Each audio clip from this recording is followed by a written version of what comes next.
வணக்கம் மாணவ மாணவிகளே, மீண்டும் ஒரு கணித பாட வேளையிலே உங்களை சந்திப்பதிலே மகிழ்ச்சி அடைகின்றேன். இன்றைய கணித பாட வேளையிலே நாங்கள் பார்க்க இருக்கின்ற விடயமாக நிகழ்தகவு என்ற பாடம் பற்றிய விடயங்கள் அமைய இருக்கின்றது. நிகழ்தகவு என்று நாங்கள் சொல்லுகின்ற பொழுது என்ன என்பது சம்பந்தமாக நாங்கள் ஏற்கனவே பார்த்திருந்தோம். இந்த நிகழ்தகவு சம்பந்தமான பாடப்பரப்புகள் உங்களுக்கு ஏற்கனவே செய்து முடிக்கப்பட்டிருக்கின்றன. ஏற்கனவே நாங்கள் 6 பாடங்களை செய்திருக்கின்றோம். அதனுடைய தொடர்ச்சியாக மீட்டலும் செய்திருக்கின்றோம். இந்த நிகழ்தகவை நாங்கள் கற்றிருக்கின்ற அதே வேளை இந்த நிகழ்தகவின் மீட்டலாக அமைகின்ற இந்த பகுதியிலே நாங்கள் செய்ய போகின்ற ஒன்று என்னவென்றால், இந்த நிகழ்தகவு சம்பந்தமாக உங்களுக்கு இருக்கின்ற பயத்தை நீக்குவதாக இருக்கின்றது. இந்த நிகழ்தகவை பற்றி பொதுவாக கதைக்கின்ற பொழுது மாணவர்களிடம் எழுகின்ற பிரச்சனை என்னவென்று சொன்னால், காபோதர சாதாரணத்தில் கற்றிருக்கின்ற நிகழ்தகவு அதனை நீங்கள் இங்கு பாவிக்கின்ற பொழுது ஏற்படுகின்ற அந்த முரண்களுக்கான தீர்வாக இன்றைய மீட்டலை நான் செய்யலாம் என்று இருக்கின்றேன். ஏற்கனவே நான் உங்களுக்கு கூறியிருந்தேன், இந்த நிகழ்தகவிலே பாவிக்கின்ற சொற்பதங்கள் அதே போன்று நிகழ்தகவிலே வருகின்ற இந்த மரவரி படம் காபோதர சாதாரண தரத்துக்கும் இங்கும் வருகின்ற முரண்பாடு என்னவென்றால், நீங்கள் அங்கு பாவிக்கின்ற மரவரி படம் அதனை இங்கும் நீங்கள் பாவிக்கின்றீர்கள். அதே போன்று அந்த புள்ளடி படம் என்று சொல்லுவார்கள், நெய்யரியிலே வரைகின்ற விடயங்களையும் இங்கு நீங்கள் பாவிக்கலாம். அதாவது மாதிரி வழி என்று சொல்லப்படுகின்ற விடயம் நிகழ்தகவு ஒன்றிலே காட்டுகின்ற நிகழக்கூடிய நிகழ்ச்சிகளை காட்டுகின்ற ஒரு வழியாக இருக்கின்ற அதே வேளை அந்த மாதிரி வழி கொண்டிருக்கின்றவை மாதிரி புள்ளிகள் என்று சொல்லப்படும். அவற்றினுடைய நிகழ்தகவுகளை காண்பதற்கான நுட்பங்களை நாங்கள் தெரிந்து வைத்திருக்க வேண்டும். இந்த நிகழ்தகவை காண்பதற்கான நுட்பங்களாக இருப்பது நெய்யரி படங்கள் அல்ல. நிகழ்தகவை காண்பதற்கு சில கொள்கைகள், சில தேற்றங்கள் உண்டு. அந்த தேற்றங்களை பாவித்தே நீங்கள் நிகழ்தகவுகளை காண வேண்டும். நாங்கள் அவற்றினை படிப்படியாக பார்ப்போமாக இருந்தால், உதாரணமாக பாருங்கள், ஏ என்ற நிகழ்ச்சிக்கான நிகழ்தகவு தெரிந்தால் இதன் தொடர்ச்சியாக நாங்கள் ஏயின் நிரப்பு நிகழ்ச்சிக்கான நிகழ்தகவை உங்களுக்கு தெரிய வேண்டும். அதாவது ஏயின் நிரப்பிக்கான நிகழ்தகவானது 1/PA என்றவாறு வரையறுத்து வைத்திருக்கின்றோம். ஆகவே இதனை நீங்கள் பாவிக்கின்ற பொழுது ஏயின் நிரப்பிக்கான நிகழ்தகவு 2/3 என்று பெறப்படும். இது யாதும் ஒரு நிகழ்ச்சி ஏயாக இருக்கின்ற பொழுது ஏயின் நிரப்பிக்கான நிகழ்தகவு. அதே போன்று இன்னும் ஒரு நிகழ்ச்சியை நாங்கள் வரையறுப்போமாக இருந்தால், பி என்ற நிகழ்ச்சி என்றால் அந்த பி என்ற நிகழ்ச்சிக்கான நிகழ்தகவு தரப்படுகின்ற பொழுது 2 நிகழ்வுகளையும் சேர்த்து பார்க்கின்ற நிகழ்ச்சிகளின் நிகழ்தகவுகளை எங்களுக்கு காணக்கூடியதாக இருக்க வேண்டும். உதாரணமாக ஏ இடவட்டு பி அல்லது பி ஏ நிரப்பி இடவட்டு பி போன்ற நிகழ்ச்சிகளை எங்களுக்கு காணக்கூடியதாக இருக்க வேண்டும். இங்கு பாருங்கள், இந்த 2 நிகழ்ச்சிகள் தரப்படுகின்ற பொழுது ஏ இடவட்டு பியை காண்பதற்கு நீங்கள் ஏற்கனவே ஒரு சூத்திரம் வைத்திருக்கின்றீர்கள். அந்த சூத்திரத்தை நீங்கள் பாவிக்க முடியும். பிஏ சக பிபியிலிருந்து பி ஏ யூனியன் பியை கழிக்கின்ற பொழுது ஏ இடவட்டு பியை நாங்கள் காணலாம். இது உங்களுக்கு தெரிந்திருக்கின்ற ஒரு சூத்திரமாக இருக்கின்றது. இந்த சூத்திரத்தை பாவித்தும் நீங்கள் காண முடியும். அதே போன்று மேலதிகமாக நாங்கள் இந்த உயர்தரத்திலே அறிமுகப்படுத்தி இருக்கின்ற ஒன்றுதான் நிபந்தனை நிகழ்தகவு, கொண்டிஷனல் ப்ராபபிலிட்டி என்று சொல்லுவோம். அந்த நிபந்தனை நிகழ்தகவிலிருந்து மீதி விடயங்களை உங்களுக்கு கொண்டு செல்லக்கூடியதாக இருக்க வேண்டும். அதாவது ஒரு நிகழ்ச்சி நடந்திருக்கின்றது அல்லது நடக்கப் போகின்றது அல்லது நாங்கள் பரிசோதனையிலே செய்ய போகின்றோம். அதன் பிறகு இன்னும் ஒரு நிகழ்ச்சிகள் தொடர்ந்து வருகின்ற பொழுது அந்த நிகழ்ச்சிகளுக்கான நிகழ்தகவுகளை காணல் சம்பந்தமாக கதைப்பது தான் இந்த நிபந்தனை நிகழ்தகவாக இருக்கின்றது. நாணயம் ஒன்றை சுண்டுகின்ற பொழுது முதலாம் முறை தலை விழக்கூடியதும் முதலாம் முறை பூ விழக்கூடியதுமான 2 சாத்தியமான பேறுகள் உண்டு என்பது தெரியும். அந்த நாணயத்தை 2ஆம் முறை சுண்டுகின்ற பொழுது 2ஆம் முறை விழுபவை முதலாம் முறை விழக்கூடியவற்றுடன் சேர்த்து கதைப்பது தான் இந்த நிபந்தனை என்றதாக இருக்கின்றது. அதாவது முதலாம் முறை தலை விழுந்திருந்தால் 2ஆம் முறை தலை விழுவதற்கான சாத்திய கூறுகள் என்ன, முதலாம் முறை பூ விழுந்திருந்தால் இரண்டாம் முறை பூ விழுவதற்கான அல்லது தலை விழுவதற்கான சாத்திய கூறுகள் என்ன? முதலாம் முறை பூவும் இரண்டாம் முறை தலையும் விழுந்திருக்கின்ற பொழுது மூன்றாம் முறை பூ விழுவதற்கான சாத்திய கூறுகள் என்ன என்றவாறு இந்த நிபந்தனைகளை போட்டு போட்டு அடுத்த நிகழ்ச்சிகளுக்கான நிகழ்தகவலை கணித்து கொண்டு செல்லுகின்ற அல்லது எழுதி கொண்டு செல்லுகின்ற ஒரு விடயம் உங்களுக்கு தெரிந்திருத்தல் வேண்டும். அதாவது மாணவ மாணவிகளே, இதே நிகழ்ச்சிகள் தரப்படுகின்ற பொழுது உதாரணமாக பாருங்கள், இங்கு ஏ given B என்று நாங்கள் போட்டிருக்கின்றோம். இதிலே போட்டிருக்கின்ற குறியீடு A என்ற நிகழ்ச்சிக்கான நிகழ்தகவு B நிகழ்ந்துள்ள போது, A என்ற நிகழ்ச்சிக்கான நிகழ்தகவு B நிகழ்ந்துள்ள போது அல்லது B நிகழ்ந்துள்ளது என தரப்படுகின்ற பொழுது P A இடவட்டு B இன் கீழ் PB என்று தரப்படுகின்றது. இது ஒரு பின்னமாக இருக்கின்ற காரணத்தினால் இந்த பின்னம் வரையறுக்கப்பட்டதாக அமைவது எப்போது என்றால் PBயினுடைய பெருமானம் பூஜ்ஜியம் அல்லாததாக இருக்கின்ற பொழுது, PBயினுடைய பெருமானம் பூஜ்ஜியம் அல்லாததாக இருக்கின்ற பொழுதுதான் இது வரையறுக்கப்படுகின்றது. ஏற்கனவே உங்களுக்கு தெரிந்திருக்கின்றது, நீங்கள் நுண்கணிதத்திலும் படித்து கொண்டிருக்கின்றீர்கள், இந்த ஒன்றின் கீழ் பூஜ்ஜியம் என்பது வரையறுக்கப்படாத ஒன்று அல்லது இது சம்பந்தமான இதுக்குரிய ஒரு விடை எங்களிடம் கிடையாது. இது வரையறுக்கப்படாத ஒன்று. ஆகவே இங்கே PBயானது பூஜ்ஜியமாக இல்லாது இருக்கின்ற பொழுதுதான் இந்த A given B என்பது வரையறுக்கப்படும். இதிலே போடுகின்ற கோடானது நிலைக்குத்தாக இருக்க வேண்டும். மாணவிகளாக நீங்கள் எழுதுகின்ற பொழுது சில வேளைகளில் இந்த கோட்டினை இவ்வாறு சரித்து எழுதிவிடுகின்றீர்கள். அவ்வாறு எழுதுதல் தவறு. இந்த கோடு நிலைக்குத்தானதாக இருக்கின்றது. A given B என்று வாசிப்போம். தமிழிலே நாங்கள் P அதாவது ஏற்கான நிகழ்தகவு B நிகழ்ந்துள்ளது என தரப்படுகையில் என்று வாசித்து அதனை நாங்கள் அவ்வாறு பெற்றுக்கொள்வோம், எழுதி கொள்ளுவோம். அவ்வாறு எழுதிய பின்னர் மாணவர்களாகி உங்களுக்கு தெரிகின்றது, அதனை நாங்கள் அதிலிருந்து நாங்கள் ஒரு குறுக்கு பெருக்கத்தை செய்கின்ற பொழுது PA given B அதாவது A கோடு Bயினதும் பெருக்கம் நிகழ்தகவு PBயினதும் பெருக்கமானது PA இடவட்டு B ஆக இருக்கின்றது.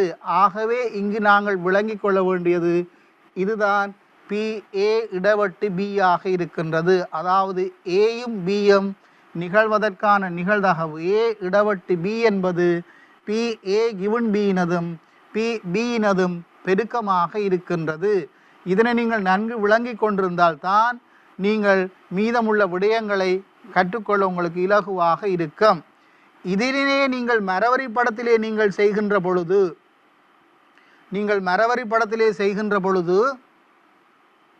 இங்கு பாருங்கள், இதிலே நான் BA என்று போடுகின்றேன். இதிலே நான் போடுகின்றது A ஆக இருக்கின்றது. இதிலே நான் போடுகின்ற நிகழ்வு என்னவென்று போட வேண்டுமாக இருந்தால் இது B நிகழ்ந்துள்ளது என தரப்படுகையில் இன்னும் ஒரு நிகழ்ச்சி. ஆகவே நான் இதில் எழுதுகின்ற விடயமானது இன்னும் ஒரு நிகழ்ச்சி A என்று சொன்னால் அந்த நிகழ்ச்சிக்கான நிகழ்தகவு B நிகழ்ந்துள்ளது என தரப்படுகையில், ஆகவே இதிலே நாங்கள் போடுகின்ற நிகழ்தகவு ஒரு நிபந்தனை நிகழ்தகவாக இருக்கின்றது.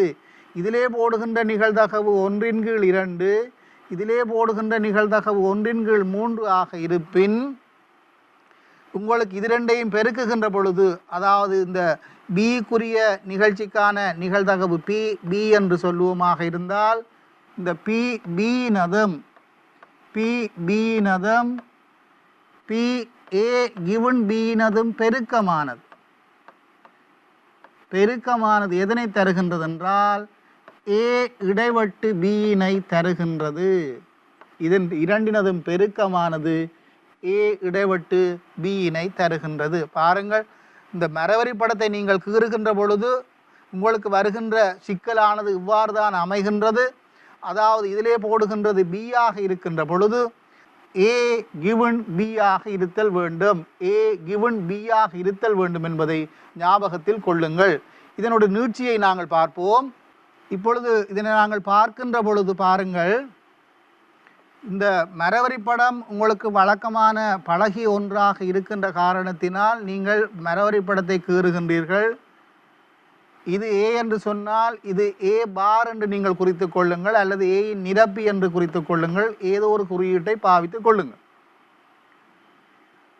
அடுத்ததாக நீங்கள் கீறுகின்ற பொழுது நீங்கள் பாவிப்பது இங்கு போட வேண்டியது என்னவென்றால் பி பி given A, அதாவது B என்ற நிகழ்ச்சிக்கான நிகழ்தகவு A நிகழ்ந்துள்ள போது, B என்ற நிகழ்ச்சிக்கான நிகழ்தகவு A நிகழ்ந்துள்ள போது இதிலே நீங்கள் போடுகின்ற பொழுது, உதாரணமாக பார்ப்போமாக இருந்தால், இது நாணயம் ஒன்றை சுண்டுகின்றது என்ற பரிசோதனை எடுத்தோமாக இருந்தால், நாணயம் ஒன்றை சுண்டுகின்ற பொழுது முதலாம் முறை தலை விழுவதற்கான நிகழ்தகவு 2 அது கோடாத நாணயமாக இருக்கின்ற பட்சத்தில்.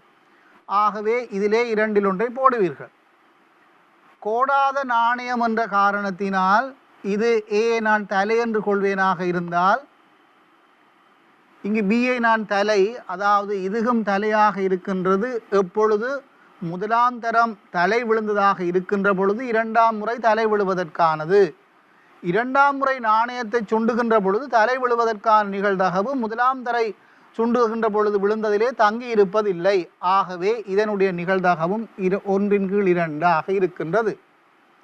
ஆகவே நீங்கள் இரண்டையும் பெருக்கி பார்க்கின்ற பொழுது, அதாவது PAயையும் PB given Aயையும் நீங்கள் பெருக்கி பார்க்கின்ற பொழுது உங்களுக்கு கிடைப்பது என்னவாக இருக்கின்றது? PA இடைவட்டு B ஆக இருக்கின்றது. அதாவது Aயினதும் Bயினதும் இடைவட்டாக PA இடைவட்டு B என்பது PAயினதும் PB given Aயினதும் பெருக்கமாக இருக்கின்றது. ஆகவே நீங்கள் இதனை காணுகின்ற பொழுது, உங்களது வினாத்தாள்களுக்கு நீங்கள் விடையளிக்குகின்ற பொழுது A இடைவட்டு Bயை நீங்கள் காண வேண்டுமாக இருந்தால், நீங்கள் பார்த்து கொள்ள வேண்டும் எது முதலில் நடக்கின்றது என்று. A இடைவட்டு Bயை நீங்கள் காண வேண்டுமாக இருந்தால், இங்கு பாருங்கள் A தான் நிகழ்ந்திருக்கின்றது. ஆகவே Aயினதும் இரண்டாவது நிகழ்ந்த நிகழ்ச்சி B given Aயினதும் பெருக்கம். A இடைவட்டு B என்பது PAயினதும் PB given Aயினதும் பெருக்கமாக இருக்கின்றது. மாணவ மாணவிகளே, இந்த PA இடைவட்டு B என்பது A இடைவட்டு Bக்கான நிகழ்ச்சிக்கான நிகழ்தகவு என்பது மறுதலையாக B இடைவட்டு Aக்கும் சமனாக இருக்கும் என்ற ஒரு உண்மையும் எங்களுக்கு தெரியும். ஆகவே இதனையும் நாங்கள் பாவித்து வினாக்களை செய்ய வேண்டும். இப்பொழுது இது சம்பந்தமான 1 வினாக்களை நாங்கள் பார்த்து மேலதிக விடயங்களை உங்களுடன் கலந்துரையாடலாம் என்று நான் நினைக்கின்றேன். இப்பொழுது நீங்கள் மொத்த நிகழ்தகவு பற்றிய தேற்றம், பேசின் தேற்றம், சம நேர்தகவுடைய நிகழ்ச்சிகள், நிகழ்தகவுக்கான பெருக்கல் விதி என்பன உங்களுக்கு தெரிந்திருத்தல் வேண்டும். இவற்றை நீங்கள் தெரிந்திருக்க வேண்டும். ஆனால் இவை குறித்து நீங்கள் மிக பெருமளவிலே நீங்கள் கவலை கொள்ள தேவையில்லை. இவை ஏற்கனவே நீங்கள் பாவிக்கின்ற விடயங்களாகவே இருக்கின்றன. ஒரு கேள்வியை நாங்கள் பார்த்து விடுவோம். தொழிற்சாலை ஒன்றின் குறித்த ஒரு பொருளின் 60% Aயும் மீதியினை Bயும் உற்பத்தி செய்கின்றன. Aயினால் உற்பத்தி செய்யப்படுபவற்றுள் 2% தர நியமங்களை விட்டு விலகுகின்றது. இவ்விரண்டினாலும் உற்பத்தி செய்யப்படும் பொருட்களில் 2% தர நியமனங்களை விட்டு விலகுகின்றன என நம்பப்படுகின்றது. அதாவது இங்கே தொழிற்சாலை ஒன்று தந்திருக்கின்றார்கள். ஒரு தொழிற்சாலையை பற்றி ஒரு கணக்கு இருக்கின்றது. அங்கே 2 இயந்திரங்கள் இருக்கின்றன. 2 இயந்திரங்கள் இருக்கின்ற பொழுது A என்ற ஒரு இயந்திரம், B என்ற ஒரு இயந்திரம். A என்ற இயந்திரம் 60% பொருட்களை உற்பத்தி செய்கின்ற அதே நேரம் B என்ற இயந்திரம் 40% பொருட்களை உற்பத்தி செய்கின்றது.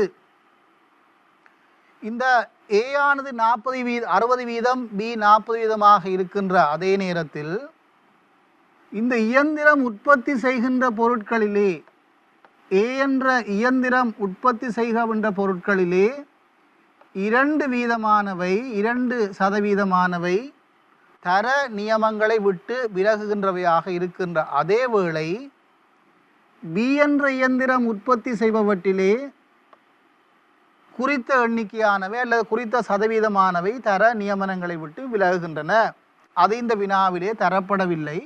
அதை நான் ஒரு X என்று போட்டுக்கொள்வோம். அவ்வாறு போடுகின்ற பொழுது மீதியை நீங்கள் போட வேண்டும். இது எக்ஸ் என்று சொன்னால் மீதி உங்களுக்கு 100 சய எக்ஸாக இருக்கும்.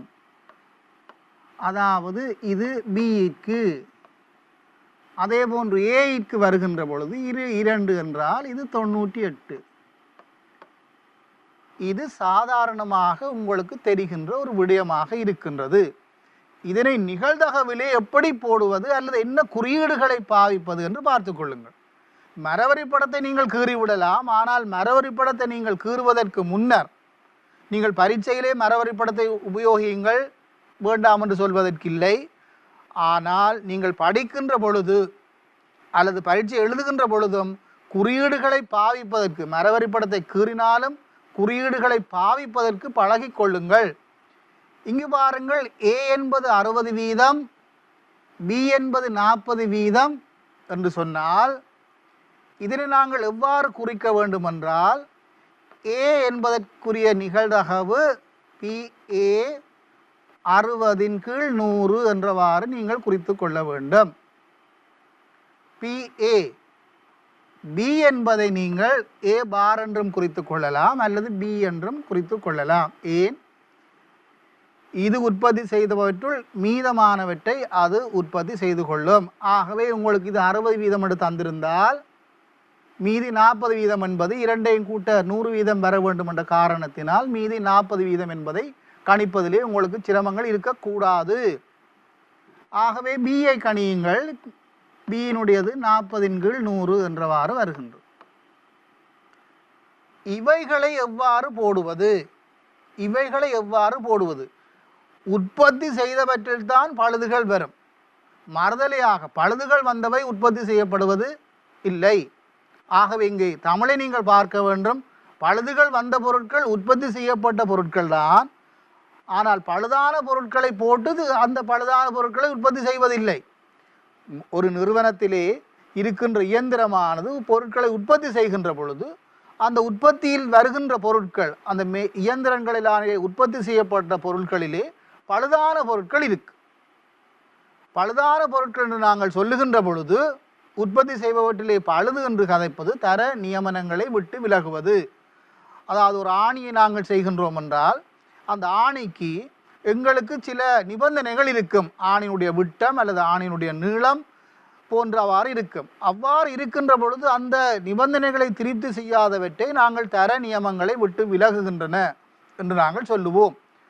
ஆகவே இந்த 2% என்பது என்னவென்று சொன்னால், உற்பத்தி செய்யப்பட்ட பொருள் தர நியமங்களை விட்டு நீங்குகின்றது எப்பொழுது? ஏயினால் உற்பத்தி செய்யப்பட்டதாக இருக்கின்ற பொழுது. ஆகவே இதனை நீங்கள் இவ்வாறு எழுத வேண்டும். உற்பத்தி செய்யப்பட்ட பொருள் தர நியமங்களை விட்டு நீங்குகின்றது எப்போது? ஏயினால். அதாவது ஏயினால் உற்பத்தி செய்யப்பட்டதாக இருக்கின்ற பொழுது, பொருள் ஏயினால் உற்பத்தி செய்யப்பட்டதாக இருக்கின்ற பொழுது தர நியமங்களை விட்டு நீங்கி இருப்பதற்கான நிகழ்தகவானது 2/100 இருக்கின்றது. அதே போன்று மற்றதுக்கு நாங்கள் எழுதினோமாக இருந்தால் பி நீங்கள் எழுதுகின்ற பொழுது இது தர நியமங்களை விட்டு நீங்குகின்றது எப்பொழுது? பியினால் என்று சொன்னால் இது x% என்றால் இதனை நீங்கள் எழுத வேண்டும் x/100. டி இது டி கிவன் ஏ வந்து 2/100. அதே போன்று டி கிவன் பி என்பது x/100 என்று நீங்கள் எழுதி கொள்ள வேண்டும். இவ்வாறு எழுதியாகிவிட்டது. எங்களுக்கு என்ன தந்திருக்கின்றார்கள்? பழுதானவை அல்லது தர நியமங்களை விட்டு நீங்கியவை. தர நியமங்களை விட்டு நீங்கியவை. இதுதான் நாங்கள் மொத்த நிகழ்தகவு தேற்றம் என்று சொல்ல போகின்றோம். அதாவது தர நியமங்களை விட்டு நீங்குதல் என்பது 2 விடயங்களாலும் நடக்கக்கூடும். 2 விடயங்கள் என்று சொல்லுகின்ற பொழுது 2 இயந்திரங்களாலும் இது நடக்கக்கூடும். அதாவது இந்த தர நியமங்களை விட்டு நீங்குதல் என்பது யாதும் ஒரு நிகழ்ச்சி என்று நாங்கள் எடுக்கின்ற பொழுது இந்த தர நியமங்களை விட்டு நீங்கியவை ஏ உற்பத்தி செய்யப்பட்ட பொருட்களிலிருந்தும் வந்திருக்கலாம். அதே போன்று பி உற்பத்தி செய்யப்பட்ட பொருட்களிலிருந்தும் வந்திருக்கலாம். அதாவது டி என்பது சொல்வது ஏ உற்பத்தி செய்யப்பட்ட பொருட்களிலிருந்து வருகின்ற பொழுது அதனை நாங்கள் டி ஏ உற்பத்தி செய்யப்பட்டவற்றிலிருந்து வருகின்ற பொழுது நாங்கள் டி இடைவட்டு ஏ என்று குறிப்போம். டி இடைவட்டு ஏ. ஏன்? டி என்பது தர நியமங்களை விட்டு நீங்குவது எதனால் ஏயில். அதே போன்று மற்றதை நாங்கள் குறிக்கின்ற பொழுது டி இடைவட்டு பி என்றும் நாங்கள் குறித்து கொள்ளுவோம். ஆகவே இந்த இரண்டையும் கண்டு கூட்டுகின்ற பொழுது இந்த பழுதானவை அல்லது தர நியமங்களை விட்டு நீங்குகின்றவைக்கான நிகழ்தகவு எங்களுக்கு கிடைக்கும். ஆகவே இந்த டி இடைவட்டு ஏயை நாங்கள் காண வேண்டுமாக இருந்தால் டி இடைவட்டு ஏயை நாங்கள் காண வேண்டுமாக இருந்தால் டி கிவன் ஏ தர பிஏ சக பி டி கிவன் பி தர பிபி என்று நாங்கள் குறித்து கொள்வோம். அதாவது பாருங்கள், பி டி கிவனே தர பிஏ, அதே போன்று இது ஏ ஆக இருக்கின்றது. அதே போன்று டி கிவன் பி தர பிபி. இங்கு நீங்கள் கவனிக்க வேண்டியது என்னவென்றால் ஏயினால் உற்பத்தி செய்யப்படுவதுதான் முதலாவதாக இருக்கின்றது. ஆகவே ஏ எங்களுக்கு தெரிகின்றது. ஆகவே இதிலே போட வேண்டியது டி கிவன் ஏ, டி இப்பொழுது ஏ நடந்துள்ளது என தரப்படுகையில். ஆகவே இந்த பெருமானங்களை நாங்கள் போட்டு பெருக்குகின்ற பொழுது எங்களுக்கு மொத்தமாக இருக்கின்ற இதனுடைய பெருமானம் 2.4 என்று தந்திருக்கின்றார்கள். ஆகவே 2.4 என்று இதனை நீங்கள் போடுவோம். 2.4 என்று போட்டு மீதமுள்ள பெருமானங்களையும் போட்டு நாங்கள் சுருக்குகின்ற பொழுது எங்களுக்கு விடை கிடைக்கப் போகின்றது. இதனுடைய பெருமானம் 2.4 ஆக இருக்கின்ற அதேவேளை மற்றவற்றினுடைய பெருமானமாக டி கிவன் ஏயினுடைய பெருமானமாக 2/100 தர 60/100 சக டி கிவன் பியினுடைய பெருமானமாக x/100 தர 40/100 என்பது இருந்தது. ஆகவே இதனை நாங்கள் சுருக்குகின்ற பொழுது எங்களுக்கு கிடைக்கும். இரண்டு பக்கம் நாங்கள் ஒரு 100 பெருக்குவமாக இருந்தால் இங்கு வரும் 240 என்பது கிடைக்கும். அங்கு கிடைப்பது 2×60 பெருக்குகின்ற பொழுது 120 சக 40x என்று கிடைக்கின்றது. இதனை நீங்கள் சுருக்குவீர்களாக இருந்தால் எக்ஸினுடைய பெருமானமாக 3 கிடைக்கும். எக்ஸினுடைய பெருமானமாக 3 கிடைக்கின்றது. ஆகவே இந்த 3 என்பது என்ன? 3 என்பது என்னவென்றால் பியினால் பொருள் உற்பத்தி செய்யப்பட்டது என்று தரப்படுகையில் அது பழுதானதாக இருப்பதற்கான சதவீதம்தான் அந்த 3. ஆகவே நிகழ்தகவு என்பது 3/100 என்பது எங்களுக்கு விடையாக கிடைக்கின்றது. ஆகவே நாங்கள் இந்த 3/100 கணித்து விட்டோம். பாருங்கள், நாங்கள் இந்த கணிப்புகளை செய்வதற்கு எந்த விதமான மரவரிப்படத்தையும் நான் பாவிக்கவில்லை. நான் பாவித்த விடயம் அல்லது நாங்கள் இங்கு பாவித்த விடயம் தனியே எங்களிடம் இருக்கின்ற கொள்கைகள் அல்லது சூத்திரங்களை மாத்திரம் பாவித்து நாங்கள் இந்த நிகழ்தகவை கண்டிருக்கின்றோம். தொடர்ச்சியையும் பார்ப்போம். எழுமாட்டாக தெரியப்படும் ஒரு பொருள் தர நியமங்களுக்கு உட்படவில்லையாயின் அது பியினால் உற்பத்தி செய்யப்பட்டு இருப்பதற்கான நிகழ்தகவு யாது? அதாவது இந்த தொகுதியிலிருந்து எழுமாற்றாக ஒரு பொருளை நாங்கள் தெரிவு செய்கின்றோம். தொகுதியிலிருந்து எழுமாற்று என்று நாங்கள் சொல்லுவது என்னவென்றால் அங்கே இந்த தொகுதியை நாங்கள் வைத்திருப்பார்கள். அதாவது பொருட்கள் சந்தைக்கு வருகின்ற பொழுது சந்தையிலே இருக்கின்ற பொருள்களிலே அல்லது அந்த ஃபேக்டரியிலே தொழிற்சாலையில் இருக்கின்ற உற்பத்தி செய்யப்பட்ட பொருட்களிலே ஏதாவது ஒன்றை எடுக்கின்ற பொழுது அது குறித்த தகவல்களை தருவதுதான் இந்த நிகழ்தகவாக இருக்கின்றது. எழுமாற்றாக தெரியப்படும் ஒரு பொருள் தர நியமங்களுக்கு உட்படவில்லை ஆயின் அது பியினால் உற்பத்தி செய்யப்பட்டிருப்பதற்கான நிகழ்தகவை கேட்டிருக்கின்றார்கள். பியினால் உற்பத்தி செய்யப்பட்டிருப்பதற்கான நிகழ்தகவு எப்பொழுது பழுதானதென தரப்படுகையில், பொருள் பழுதானதென தரப்படுகையில் அது பியினால் உற்பத்தி செய்யப்பட்டிருப்பதற்கான நிகழ்தகவு. இதனை நாங்கள் காண வேண்டுமாக இருந்தால் இதனை நாங்கள் எவ்வாறு காண வேண்டும்? இதனை நாங்கள் காணுகின்ற பொழுது பி இடைவட்டு டியின் கீழ் பிடி என்று காண வேண்டும். எங்களுக்கு பிடியினுடைய பெருமானம் தெரிந்திருக்கின்றது. பிடியின் பெருமானம் எங்களுக்கு தெரிந்திருக்கின்றது. ஆகவே நாங்கள் பிடியினுடைய பெருமானம் எங்களுக்கு தெரியும். நாங்கள் பி இடைவட்டு டியை காண வேண்டும். பி இடைவட்டு டியை காணுகின்ற பொழுது நாங்கள் என்ன செய்கின்றோம் என்று பார்ப்போம். இதனை காணுகின்ற பொழுது நாங்கள் பாவிக்கின்ற சூத்திரமாக பி டி கிவன் பி தர பிபி என்கின்ற சூத்திரத்தை நாங்கள் பாவிக்கின்றோம். டி கிவன் பியினுடைய பரிமாணம் 3/100 இருக்கின்றது. அதே போன்று பிபியினுடைய பரிமாணம் 4/100 இருக்கின்றது. உங்களுக்கு பெருக்குவமாக இருந்தால் 12 இங்கு நீங்கள் பெருக்கி போடலாம் அல்லது சுருக்கி போடலாம், இவ்வாறு வருகின்றது. அதாவது இதனை நீங்கள் பெருக்குகின்ற பொழுது பி டி கிவன் பியினுடைய பரிமாணம் 3/100 இருக்கின்ற வேளை பிபியினுடைய பரிமாணம் 40/100 இருக்கின்றது. அது நீங்கள் சுருக்கி போடலாம், நீங்கள் பெருக்கி போடலாம் அல்லது நீங்கள் பெருக்கிய பின்னர் சுருக்கலாம். நான் ஒரு 10 மாத்திரம் சுருக்குகின்றேன். ஆகவே இதனுடைய பரிமாணம் 12/1000 என்று வருகின்றது. அந்த 12/1000 இங்கு நாங்கள் போட வேண்டும். 12/1000 நாங்கள் பிரிக்க வேண்டிய பரிமாணமாக இருக்கின்றது. எங்களுக்கு 2.4 என்று தந்திருந்தார்கள். ஆகவே 2.4/100 என்பதை நான் போட வேண்டும். இதனை நான் போட்டு சுருக்குகின்ற பொழுது 12/100 1000. இந்த நிகழ்தகவிலே உங்களிடம் பெருக்கல்கள் சுருக்கல்கள் சரியாக உங்களிடம் எதிர்பார்க்கப்படுவதில்லை. அதாவது நீங்கள் சுருக்கித்தான் கொடுக்க வேண்டும் என்பதில்லை. நீங்கள் உங்களுக்கு இயலுமான அளவு நீங்கள் சுருக்கி கொடுக்கலாம். இதனை நான் போடுகின்ற பொழுது 1000/24 என்று எழுத முடியும். ஆகவே இதனை நாங்கள் சுருக்குகின்ற பொழுது 1/2 என்பது விடையாக வருகின்றது. அதாவது பி இடவட்டு டியை நான் காணுகின்ற பொழுது நான் பாவித்திருக்கின்ற சூத்திரமாக அது இருக்கின்றது. அதனை இன்னும் ஒரு மாதிரி நீங்கள் எழுதி கொள்ள முடியும். பாருங்கள், பி பி இடைவட்டு டி என்று சொல்லுகின்ற பொழுது பி பி கிவன் டி என்று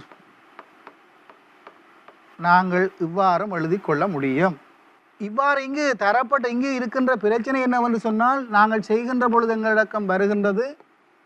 இங்கு பாருங்கள், பி கிவன் டி என்று இங்கு தரப்பட்ட நிபந்தனை என்ன?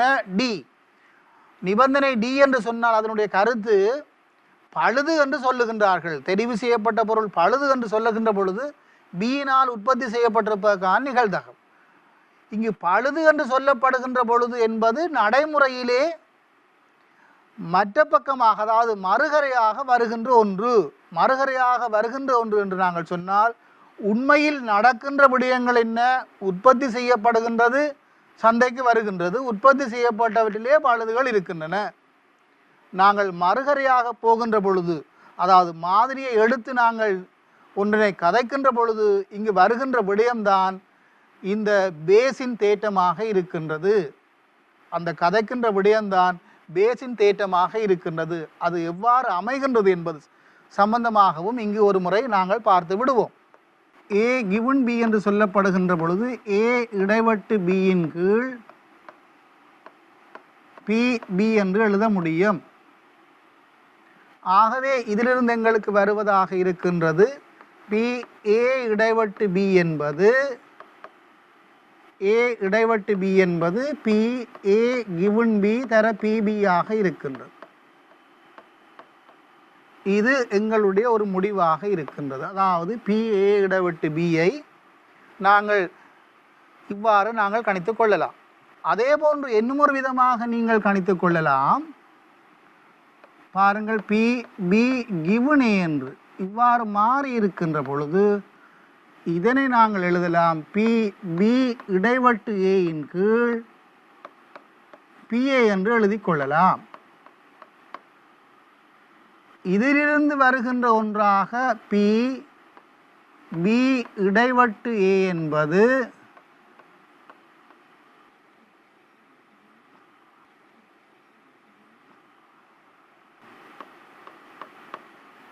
தர பி ஏ என்பது எங்களுக்கு கிடைக்கும். இது இன்னும் ஒரு முடிவாக இருக்கின்றது. ஏ இடைவட்டு பிக்கு நான் ஒரு சூத்திரம் எடுத்திருக்கின்றேன். அதே போன்று பி இடைவட்டு ஏக்கு நான் இன்னும் ஒரு சூத்திரம் எடுத்திருக்கின்றேன்.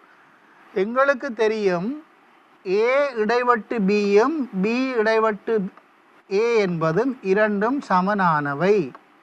ஏ இடைவட்டு பி என்பதும் பி இடைவட்டு ஏ என்பதும் சமனானவை. அவ்வாறு சமனானவையாக இருக்கின்ற காரணத்தினால் இந்த பெருக்கமும் அங்கே தரப்பட்டிருக்கின்ற மற்ற பெருக்கமும் சமனாக இருக்கும். இதிலே தரப்பட்டிருக்கின்ற இந்த பெருக்கமும் அங்கே தரப்பட்டிருக்கின்ற மற்ற பெருக்கமும் சமனாக இருக்கும். ஆகவே அந்த சமன் என்பதை நாங்கள் பாவிக்கின்ற பொழுது எங்களுக்கு கிடைப்பது PA given B என்பது. PA given B என்பது பாருங்கள் PB given A தர PA இன் கீழ் PB ஆக இருக்கும். இதனை நாங்கள் பார்ப்பீர்களாக இருந்தால் A given B தர PB என்பது அங்கு அதிலிருந்து பார்ப்போமாக இருந்தால் B given A தர PA என்பதற்கு சமனாக இருக்கின்றது. ஆகவே அதிலிருந்து நாங்கள் PA given B ஐ நாங்கள் பார்க்கின்ற பொழுது PA given B என்பது B given A தர PA இன் கீழ் PB என்பதாக இருக்கின்றது. இதுதான் பேசின் தேற்றமாக இருக்கின்றது. அதாவது A given B என்பது B given A தர PA இன் கீழ் PB என்பது இதுதான் நீங்கள் கற்றுக்கொள்கின்ற பேசின் தேற்றமாக இருக்கின்றது.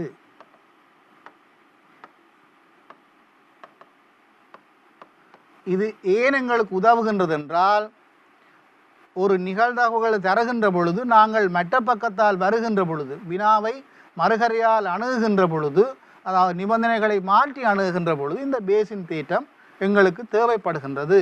பாருங்கள், இந்த பேசின் தேற்றத்தை எவ்வாறு நாங்கள் இந்த மரவரி படத்திலே கதைப்பதென்று ஒரு முறை பார்த்து விடுவோம். இது இன்னும் ஒரு நிகழ்ச்சியாக இருக்க வேண்டும். அதாவது D given A என்றும் இது D given D இது D என்று சொன்னால் இது D bar given A என்று இருக்க வேண்டும். அதே போன்று இதிலே நீங்கள் போடுகின்ற பொழுது இது P D given B என்று எழுத வேண்டும். இதிலே போடுகின்ற பொழுது D given D bar given B என்று நீங்கள் எழுத வேண்டும். இவ்வாறு எழுதி நீங்கள் நிகழ்தகவுகளை போட்டு நீங்கள் D என்பதை இந்த மரவரி படத்தை நீங்கள் கீறுவீர்களாக இருந்தால் அந்த மரவரி படத்திலே அந்த கொப்புகளிலே நீங்கள் இந்த விடயங்களை கட்டாயமாக எழுதி கொள்ள வேண்டும். அவ்வாறு எழுதாத பொழுது உங்களுக்கு புள்ளிகள் கிடைக்காது. ஏன் மரவரி படத்திலே ஏன் நிகழ்தகவுகளை பெருக்குகின்றீர்கள்? நிகழ்தகவுகளை மரவரி படத்தில் எழுதிய பின் பெருக்குவதற்கான காரணம் என்ன? ஏன் கூட்டக்கூடாதா? பெருக்குவதற்கான காரணம்தான் அந்த நாங்கள் படித்த அதாவது ஏயினதும் டீயினதுமான இடைவட்டுக்கான என்பது இதை நாங்கள் பெருக்கல் விதி என்று சொல்லுவோம். இது D given A இனதும் PA இனதும் பெருக்கமாக இருக்க வேண்டும். இதனை நாங்கள் பெருக்கல் விதி என்று சொல்லுவோம். இதை நாங்கள் ஏற்கனவே கற்று வைத்திருக்கின்றோம். ஆகவே தான் நாங்கள் மரவரி படத்திலே நிகழ்வுகளை பெருக்குகின்றோம். அந்த நிகழ்ச்சிகளுக்கான நிகழ்தகவுகளை பெருக்குவதற்கான காரணம் இந்த பெருக்கல் விதி.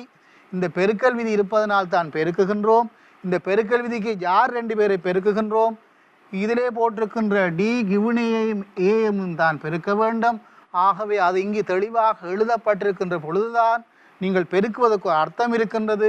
அவ்வாறு இல்லாமல் நீங்கள் வெறுமனே எழுதி பெருக்குவீர்களாக இருந்தால் உங்களுக்கு நிகழ்தகவு பற்றின புரிதல்கள் இல்லை, விளக்கங்கள் இல்லை என்றவாறு எடுக்கப்பட்டு உங்களுக்கு புள்ளிகள் வழங்கப்பட மாட்டாது. ஆயினும் உங்களது விடைகள் சரியாக இருக்கும், உங்களுக்கு புள்ளிகள் கிடையாது. விடைகள் சரி என்பது மாத்திரம் முக்கியமல்ல, விடயங்களை விளங்கி அந்த அடிப்படைகளுக்கு நீங்கள் வடிவங்களை கொடுத்து நீங்கள் விடைகளை பெற வேண்டும் என்பதே இங்கு முக்கியமானதாக இருக்கின்றது. ஆகவே பாருங்கள், இதிலே நீங்கள் PD என்று கேட்கின்ற பொழுது D வர வேண்டுமாக இருந்தால் இது 2ஐயும் பெருக்கி எழுதுவீர்கள். அதே போன்று இது 2ஐயும் பெருக்கி எழுதுவீர்கள். நீங்கள் மரவரி படத்தை போட்டிருந்தாலும் நீங்கள் ஒரு முறை இந்த இதுவைகளை எழுதுவீர்களாக இருந்தால் நன்றாக இருக்கும். பி டி கிவன் ஏயினதும் பி ஏயினதும் கூட்டுத்தொகை சக டி கிவன் பியினதும் பியினதும் கூட்டுத்தொகை என்றவாறு ஒரு முறை அந்த சூத்திரத்தை எழுதுதல் கடினமல்ல. இதனதும் பெருக்கம், அதே போன்று இதனதும் பெருக்கம் என்று எழுதுகின்ற பொழுது உங்களுக்கு வருவது என்ன? உங்களுக்கு வருவது மொத்த நிகழ்தகவு தேற்றமாக இருக்கின்றது. ஆகவே மொத்த நிகழ்தகவு தேற்றம் என்பது உங்களுக்கு புதிதான ஒன்று அல்ல, மரவரிப்படத்திலே இருக்கின்றது. ஏன் மரவரிப்படத்திலே இருக்கின்றது என்று நான் சொல்லுகின்றேன் என்றால், மரவரிப்படம் உங்களுக்கு பழக்கமான ஒன்று. மரவரிப்படம் என்பது நிகழ்தகவை காண்பதற்கான அல்லது நிகழ்தகவுகளை எழுதுவதற்கான ஒரு உத்தியே ஒழிய அதுதான் நிகழ்தகவு காண்பதற்கான வழி அல்ல. நிகழ்தகவை காண்பதற்கு இலகுவான முறையாக, நிகழ்ச்சிகளை குறிப்பதற்கு இலகுவான முறையாக நாங்கள் இந்த மரவரிப்படத்தை பாவிக்கின்றோம். பெருக்கல் விதிக்கு இந்த மரவரிப்படம் எங்களுக்கு இலகுவானது என்பதற்காக நாங்கள் இதனை பாவிக்கின்றோம் ஒழிய எல்லா விடயங்களையும் மரவரிப்படத்திலே செய்ய முயற்சிக்காதீர்கள். மேலும் மாதிரி வழி என்று சொல்லப்படுகின்ற பொழுதும் அது வேறு விடயம், மரவரிப்படம் என்பது வேறு என்பதை நீங்கள் விளங்கிக் கொள்ள வேண்டும். அது சம்பந்தமான ஒரு வினாவினையும் நாங்கள் இன்று பார்க்கலாம். பாருங்கள், அடுத்ததாக இந்த பேசின் தியரம் எங்கே வருகின்றது என்று சொன்னால், இந்த மரவரிப்படத்திலே தந்திருக்கின்றார்கள் என்ன? ஏ தந்திருக்கின்றார்கள். இங்கு டி கிவன் ஏ நாங்கள் குறித்திருக்கின்றோம். பி டி கிவன் ஏ நாங்கள் இங்கு குறித்து வைத்திருக்கின்றோம். டி கிவன் ஏ குறித்து வைத்திருக்கின்ற பொழுது ஏ கிவன் டியை எவ்வாறு காண்பது? தந்த தரவுகளுக்கு ஏற்ப நாங்கள் குறித்து வைத்திருப்பது டி கிவன் ஏ, அதாவது ஏ நிகழ்ந்துள்ள போது டிக்கான நிகழ்தகவு, அதனை பாவித்து இதனை எவ்வாறு காண்பது என்பது சம்பந்தமாக கதைப்பதுதான் அந்த பேசின் தேற்றமாக இருக்கின்றது. ஒன்று தரப்பட்டிருக்கின்ற பொழுது அதனை மாறி கதைப்பதுதான் அந்த பேசின் தேற்றமாக இருக்கின்றது. ஆகவே இந்த பேசின் தேற்றம் ஏன் முக்கியமானது என்று சொன்னால், இந்த நிகழ்தகவலை காண்பதற்கு அது முக்கியமானது. அந்த பேசின் தேற்றம் இல்லாமல் நாங்கள் அதனை காண முடியாது. ஏன் காண முடியாது என்றால், கணக்குகளே தரப்படுவது இந்த நிகழ்தகவு தானே ஒழிய இது தரப்படுவதில்லை. இதனை காண வேண்டுமாக இருந்தால் அந்த பேசின் தேற்றம் இருந்தாலே எங்களால் காண முடியும். ஆகவே இந்த பேசின் தியரம் என்பது நீங்கள் நினைப்பது போல ஒரு கடினமான ஒன்று அல்ல. ஒரு மரவரிப்படம் காணும் உங்களுக்கு விடயங்களை விளங்கி கொண்டு பேசின் தேற்றம் என்ன எது வந்தாலும் அந்த கணக்கினை நீங்கள் செய்து முடிப்பதற்கு. ஆகவே நாங்கள் அந்த கணக்கினை எவ்வாறு செய்திருக்கின்றோம் என்று பார்த்திருந்தோம். டிஏ பார்ப்பீர்கள், இதனை பார்ப்பீர்கள், கணித்துக் கொள்ளுங்கள். அந்த பிரச்சனை உங்களுக்கு முடிந்து விட்டது. அடுத்ததாக பாருங்கள், நான் ஏற்கனவே சொல்லியிருந்தது போல இங்கு பையொன்றில் பந்துகள் இருக்கின்ற விதத்தினை உங்களுக்கு தந்திருக்கின்றார்கள். பையொன்றிலே என்னென்ன இருக்கின்றது என்று பார்த்து கொண்டோமாக இருந்தால், அங்கே தரப்பட்டதற்கு அமைய பையிலே 2 சிவப்பு 3 மஞ்சள் என்று தந்திருக்கின்றார்கள். 2 சிவப்பு 3 மஞ்சள் பந்துகள் உண்டு. எழுமாற்றாக பந்து ஒன்று அடுக்கப்பட்டு அதன் நிறம் குறிக்கப்பட்டு அதன் நிறம் சிவப்பு ஆயின் மீண்டும் பையினுள் இடப்பட்டு இன்னொரு பந்து எடுக்கப்படுகின்றது. அது மஞ்சள் நிறமாயின் மீள இடப்படாமல் இன்னொரு பந்து எடுக்கப்படுகின்றது. கவனிப்போம். இங்கு தரப்பட்டிருக்கின்ற விடயங்களை பார்ப்பீர்களாக இருந்தால் 2 சிவப்பு 3 மஞ்சள். பையிலே பந்துகளை எடுக்கின்ற பொழுது 2 பந்துகளை அடுத்தடுத்து எடுக்கின்றோம். 2 பந்துகளை அடுத்தடுத்து எடுப்பது என்பதும் 2 பந்துகளை ஒன்றாக எடுப்பது என்பதும் வித்தியாசமாக இருக்கின்றது. 2 பந்துகளை அடுத்தடுத்து எடுப்பது என்று சொல்வது ஒன்றை எடுத்த பின்னர் இன்னும் ஒன்றை எடுப்பது. 2 பந்துகளையும் ஒன்றாக எடுப்பது என்பது 2ஐயும் ஒன்றாக எடுப்பது. வித்தியாசங்களை விளங்கிக் கொள்ள வேண்டும். 2 பந்துகளையும் ஒன்றாக எடுப்பது என்பது வேறு, ஒரு பந்தை எடுத்த பின்னர் இன்னொரு பந்தை எடுப்பது என்பது வேறு. 2 பந்துகளையும் ஒன்றாக எடுக்கின்ற பொழுது அது எங்களது பாடத்திட்டத்திற்கு அமைவாக அந்த நிகழ்தகவலை கணிப்பது எங்களுக்கு சிரமமான காரியமாகிவிடும். ஆகவே ஒரு பந்தை எடுத்த பின்னர் இன்னுமொரு பந்தை எடுப்பது சம்பந்தமாகத்தான் நீங்கள் கற்றுக்கொள்ள வேண்டும். இங்கு ஒரு பந்தை எடுக்கின்றார்கள், பந்தை எடுத்த பின்னர் அந்த நிறத்தை பார்க்கின்றார்கள். அது என்ன நிறம் என்று பார்த்த பின்னர் சிவப்பு நிறம் என்றால் அதனை மீள பையினுள் இட்டு இன்னுமொரு பந்தை எடுக்கின்றார்கள். மஞ்சள் நிறம் என்றால் மீள இடாமல் இன்னொரு பந்தை எடுக்கின்றார்கள். ஆகவே இங்கு மாதிரி வழி அல்லது நடக்கக்கூடிய நிகழ்ச்சிகள் என்று பார்ப்பீர்களாக இருந்தால், உங்களுக்கு நடக்கக்கூடிய நிகழ்ச்சிகளாக இருந்தால் சிவப்பு இரண்டுமே சிவப்பாக வருவதற்குரிய சாத்தியம் இருக்கின்றது. ஒன்று சிவப்பு ஒன்று மஞ்சளாக வருவதற்குரிய சாத்தியம் இருக்கின்றது. அல்லது ஒன்று மஞ்சள் ஒன்று சிவப்பாக வருவதற்கான சாத்தியம் இருக்கின்றது. அல்லது இரண்டுமே மஞ்சளாக வருவதற்குரிய சாத்தியம் இருக்கின்றது. ஆகவே இவ்வாறு நடக்கக்கூடிய 4 நிகழ்ச்சிகள் மாத்திரமே உண்டு. இதுதான் இங்கு நடக்கக்கூடிய மாதிரி வழியாக இருக்கின்றது. இது ஒவ்வொன்றும் ஒவ்வொரு நிகழ்ச்சியாக இருக்கின்றது. இந்த ஒவ்வொரு நிகழ்ச்சிக்கும் நிகழ்தகவு இருக்கின்றது. இந்த நிகழ்ச்சிக்கான நிகழ்தகவு 4இல் 1 அல்ல. இங்குதான் எங்களுக்கு பிரச்சனை வருகின்றது. இதுக்குரிய நிகழ்தகவு 4இல் 1 அல்ல. அதே போன்று மற்றவருக்குரிய நிகழ்ச்சிகளுக்கான நிகழ்தகவுகளும் 4இல் 1 அல்ல. ஏன் 4இல் 1 அல்ல என்றால், இங்கு ஒவ்வொன்றுமே சம வாய்ப்புடையன அல்ல. ஆகவே இந்த நிகழ்வுகளை காண்பதற்கு, நிகழ்வுகளுக்கான நிகழ்தகவுகளை காண்பதற்கு நாங்கள் வேறு முறைகளை பாவிக்க வேண்டும். அதாவது நிகழ்தகவுக்குரிய உரிய முறைகளை நாங்கள் பாவிக்க பழகி கொள்ள வேண்டும். இதனையே நீங்கள் ஒரு நெய்யரியிலே குறிக்கின்ற பொழுது சிவப்பு மஞ்சள் சிவப்பு மஞ்சள் 4 புள்ளடிகள் மாத்திரமே வரும். இதுதான் இந்த மாதிரி வழி நெய்யரியிலே குறிக்கின்ற பொழுது இவ்வாறு தான் நீங்கள் குறிக்க வேண்டும். இதனை மாறி நீங்கள் சிவப்பு 1 சிவப்பு 2 என்று குறித்தால் அது தவறானது. அது சாதாரண தரத்திலே உங்களுக்கு வைத்திருப்பதற்கு வேறு காரணம், நிகழ்தகவுகளை காண்பதற்கு ஏற்கனவே நான் அது குறித்து கதைத்திருக்கின்றேன். ஆகவே இதுதான் அந்த மாதிரி புள்ளிகளாக இருக்கும். இதற்குரிய நிகழ்தகவுகளை எவ்வாறு காண்பது என்பது சம்பந்தமாக நாங்கள் இப்பொழுது பார்ப்போம். பாருங்கள், எழுதுகின்ற பொழுது, இந்த நிகழ்தகவுகளை எழுதுகின்ற பொழுது முதலாந்தரம் எடுப்பது சிவப்பு என்று சொன்னால், சிவப்பை நான் 6 என்று குறிப்பேனாக இருந்தால் 6க்கான நிகழ்தகவு 2/5 இருக்கு. முதலாம் முறை மஞ்சள் என்பதை நான் வை என்று குறித்தால் வைக்கான நிகழ்தகவு 3/5 இருக்கு. முதலாந்தரம் எடுத்தல் இத்துடன் முடிவடைந்து விட்டது. இரண்டாம் முறை எடுக்கின்ற பொழுது இதுதான் முதலாம் முறை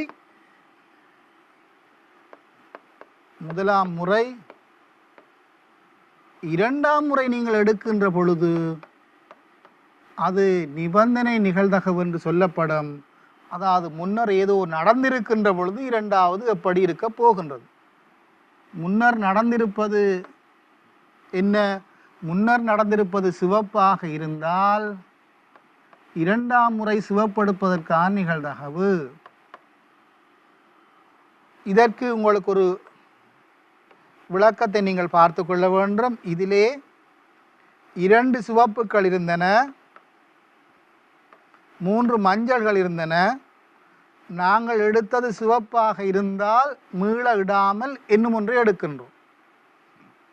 ஆகவே இரண்டாம் முறை எடுக்கின்ற பொழுது எங்களிடம் 4 பந்துகள் தான் இருக்கும். அந்த 4 பந்துகளிலே ஒன்றுதான் சிவப்பாக இருக்கின்றது. அதாவது முதலாம் முறை எடுத்தது சிவப்பாக இருக்கின்ற பொழுது இதுதான் முதலாம்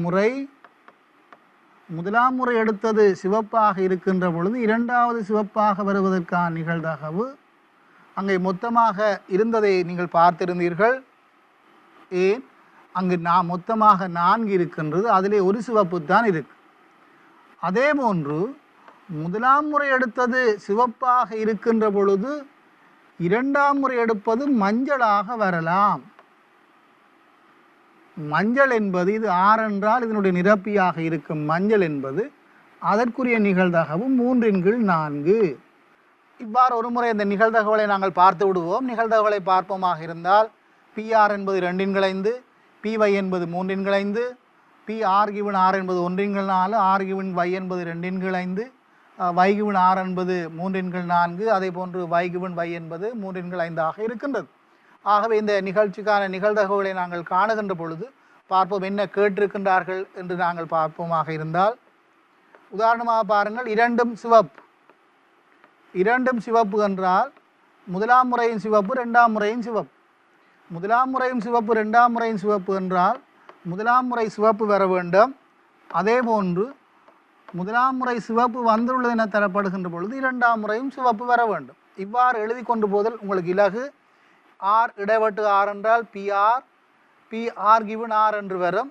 அதே போன்று ஒரு 3 முறை எடுக்கின்ற விடயமாக இருந்தால் உங்களுக்கு ஆர் இடைவெட்டு ஆர் இவ்வாறு நீங்கள் எழுத வேண்டுமாக இருந்தால் இதற்குரிய பெருக்கலானது முதலாவது ஆர், இரண்டாவது நீங்கள் எழுதுவீங்கள் ஆர் கிவன் ஆர் என்று, மூன்றாவது நீங்கள் எழுத வேண்டும் R given R intersection R, R இடைவெட்டு ஆர். இவ்வாறு தான் அந்த சங்கிலி பெருக்கல் விதி இவ்வாறு தான் ஓடும். இங்கு 2 நிகழ்ச்சிகள் என்று சொல்லுகின்றபடியால் நீங்கள் 2உடன் நிப்பாட்டி கொள்ளலாம். ஆகவே இதனை நீங்கள் போட்டு இதனை நீங்கள் செய்வீர்களாக இருந்தால் ஆறுக்கான நிகழ்தகவு என்னென்று பார்ப்போமாக இருந்தால் முதலாவதாக 2/5, இரண்டாவதாக 1/4 இருக்கின்றது. ஆகவே பெருக்குகின்ற பொழுது 2/20 என்பது விடையாக கிடைக்கும். கேள்வியை பார்ப்போம். 2ம் சிவப்பு நிறமாக இருத்தல். இரண்டாவது மஞ்சள் என தரப்படின் முதலாவது சிவப்பாக இருத்தல். இதனை நீங்கள் குறியீட்டிலே போடுதல் உங்களுக்கு சுகமாக இருக்கும். இரண்டாவது மஞ்சள் என தரப்படின் முதலாவது சிவப்பாக இருத்தல். ஆகவே இதிலே முதலாவது சிவப்பு எப்பொழுது இரண்டாவது மஞ்சள் என தரப்படுகையில். இதனை நீங்கள் வளமையான தேற்றங்களை பாவித்தும் காணலாம். அல்லது முதலாவது சிவப்பு இரண்டாவது மஞ்சள் இதனை நீங்கள் எழுதுவீர்களாக இருந்தால் முதலாவது சிவப்பு இரண்டாவது மஞ்சள் என்றால் இதனுடைய கருத்து வை இடைவெட்டு முதலாவது சிவப்பு என்றால் ஆர் இடைவெட்டு வை முழுவதின் கீழ் பி வை என்று வரும். ஆர் இடைவெட்டு இந்த சூத்திரங்களை நீங்கள் எழுதினால் உங்களுக்கு கணித்தல் இலகு. ஆர் இடைவெட்டு வை என்று வருகின்ற பொழுது முதலாவது ஆறாக இருக்க வேண்டும். இதனை நீங்கள் இவ்வாறே பார்த்து எழுதுதல்தான் இலகுவாக இருக்கும். ஆர் இடைவெட்டு வை என்றால் முதலாவது ஆறாக இருக்க வேண்டும், இரண்டாவது வையாக இருக்க வேண்டும். எப்பொழுது முதலாவது ஆறாக இருக்கின்ற பொழுது கீழ் பி வை. ஆகவே பி ஆறுக்கான நிகழ்தகவு எங்களுக்கு தெரிந்திருக்கின்றது. முதலாவது ஆறாக இருக்க வேண்டுமாக இருந்தால் 2/5 தர முதலாவது சிவப்பாக இருக்கின்ற பொழுது இரண்டாவது மஞ்சள் என்று சொன்னால் அதனுடைய நிகழ்தகவு நாங்கள் கணித்திருக்கின்றோம் 3/4. அதாவது இதிலே நாங்கள் போடுவது பி வை என்று போடுவது இரண்டாவது மஞ்சள். பாருங்கள், இரண்டாவது மஞ்சள். ஆகவே இரண்டாவது மஞ்சளாக இருப்பதற்குரிய நிகழ்தகவை நீங்கள் காண வேண்டும். இரண்டாவது மஞ்சளாக இருப்பதற்குரிய நிகழ்தகவு என்று சொன்னால் முதலாவது எப்படி இருந்தாலும் பரவாயில்லை, எங்களுக்கு இரண்டாவது மஞ்சளாக இருக்க வேண்டும். முதலாவது எப்படி இருந்தாலும் பரவாயில்லை, எங்களுக்கு இரண்டாவது மஞ்சளாக இருக்க வேண்டும். இது எப்படி இருந்தாலும் பரவாயில்லை. அப்போ இந்த கிளையும் வரப்போகின்றது, இந்த கிளையும் வரப்போகின்றது. முதலாவது சிவப்பாக இருந்து இரண்டாவது மஞ்சளாக இருப்பதும் வரும். அதே போன்று முதலாவது மஞ்சளாக இருந்து இரண்டாவது மஞ்சளாக இருப்பதும் வரும். இதுதான் இரண்டாவது மஞ்சள் என்பதற்குரிய நிகழ்தகவாக இருக்கின்றது. ஆகவே இதை நீங்கள் பெருக்கி நீங்கள் சுருக்க வேண்டும். மேலே 6/20 என்பது வருகின்றது. கீழே நீங்கள் சுருக்குவீர்களாக இருந்தால் இங்கும் ஒரு 6/20 சக 9/25 என்று வருகின்றது.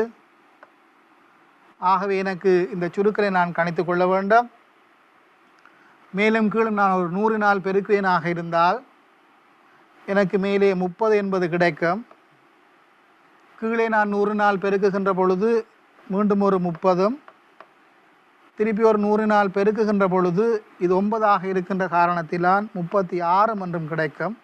ஆகவே எனக்குரிய விடையாக 30/66.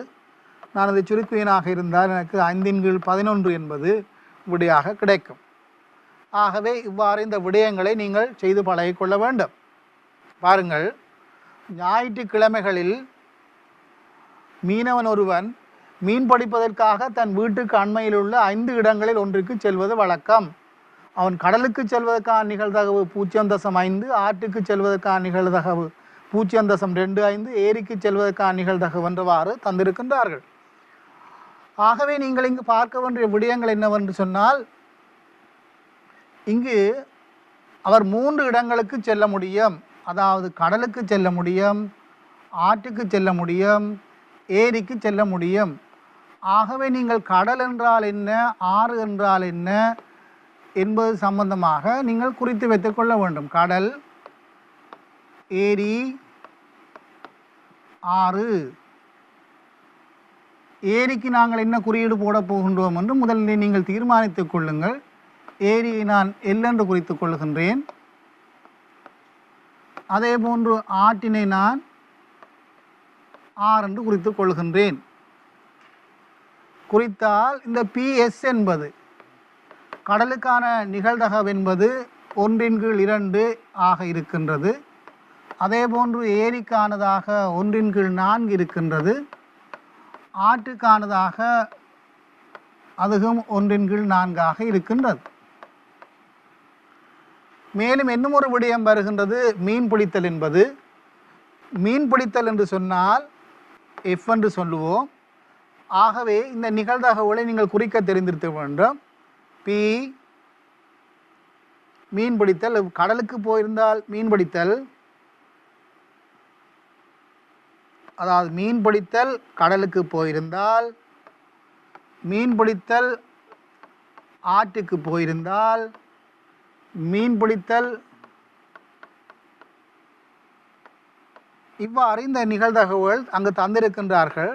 கடலுக்கு போயிருந்தால் இதனுடைய நிகழ்தகவு 80% என்று தந்திருக்கின்றார்கள், சதவீதம். ஆகவே அதனை நீங்கள் குறிப்பீர்களாக இருந்தால்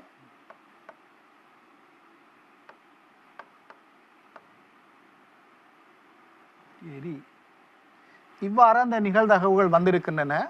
ஆகவே இந்த நிகழ்தகவுகளை நீங்கள் குறித்து கொண்டு, இது சம்பந்தமாக ஞாயிற்றுக்கிழமை ஒன்றில் அவன் மீனை பிடிப்பதற்கான நிகழ்தகவு, அடுத்து வரும் 3 ஞாயிற்றுக்கிழமைகளில் குறைந்தது 2 ஞாயிற்றுக்கிழமைகளிலாவது அவன் மீனை பிடிப்பதற்கான நிகழ்தகவு, குறித்த ஞாயிற்றுக்கிழமை ஒன்றில் அவன் மீனை பிடிக்காது வீடு திரும்புவானாயின் அவன் எவ்விடத்துக்கு சென்றிருப்பதற்கு கூடிய சாத்தியம் உண்டு. ஒவ்வொரு ஞாயிற்றுக்கிழமையும் மீன்பிடிக்க செல்லும் அவனுடைய நண்பன் ஒருவன் இதே 3 இடங்களுக்கு மீன்பிடிக்க செல்வதற்கான நிகழ்தகவுகள் சமமானவை ஆகும். அடுத்து வரும் 2 ஞாயிற்றுக்கிழமைகளிலும் குறைந்தது ஒரு முறையாவது இருவரும் சந்திப்புக்குரிய நிகழ்தகவு போன்ற விடயங்களை ஒரு முறை கருதி கொள்ளுங்கள். இந்த வினாவுக்கான விடை நான் இங்கு தரவில்லை உங்களுக்கு. ஆயினும் விடயங்களை நான் உங்களுக்கு தெளிவுபடுத்தி இருக்கின்றேன். ஆகவே மரவரிப்படத்தை நீங்கள் பாவிக்காது குறியீடுகளை பாவித்து இந்த வினாக்களுக்கான விடையினை செய்து கொள்ளுங்கள். மரவரிப்படங்களை பாவிக்காது குறியீடுகளை பாவித்து இந்த வினாக்களுக்கான விடைகளை செய்து கொள்ளுங்கள். இந்த வினாக்கள் தேசிய கல்வி நிர்வாகத்தால் அச்சிடப்பட்டு வெளியிடப்பட்ட பயிற்சி வினா புத்தகத்திலே இருக்கின்றன. இந்த பயிற்சி வினா புத்தகத்தினை தேசிய கல்வி நிர்வாகத்தின் இணையதளத்திற்கு நீங்கள் சென்று அங்கு பயிற்சி வினாத்தாள்களை நீங்கள் தரவிறக்கம் செய்து கொள்ளலாம். அந்த பயிற்சி வினாத்தாளிலே இறுதியாக இந்த வினா தரப்பட்டிருக்கின்றது. ஆகவே நீங்கள் இந்த வினாவுக்கான விடையை எங்களது தேசிய கல்வி நிறுவனத்தின் இணையதளத்திற்கு சென்று அந்த புத்தகத்தை நீங்கள் தரவிறக்கம் செய்து கொள்ளலாம். தரவிறக்கம் செய்து அங்கே நீங்கள் இந்த வினாவுக்கான விடையினை நீங்கள் பெற்றுக்கொள்ளலாம். நல்லது மாணவ மாணவிகளே, இத்துடன் இன்றைய நிகழ்தகவு பாடவழியை நிறைவு செய்து கொண்டு மீண்டும் ஒரு மீட்டல் வகுப்பிலே உங்களை சந்திக்கின்றேன். அதுவரை நன்றி, வணக்கம்.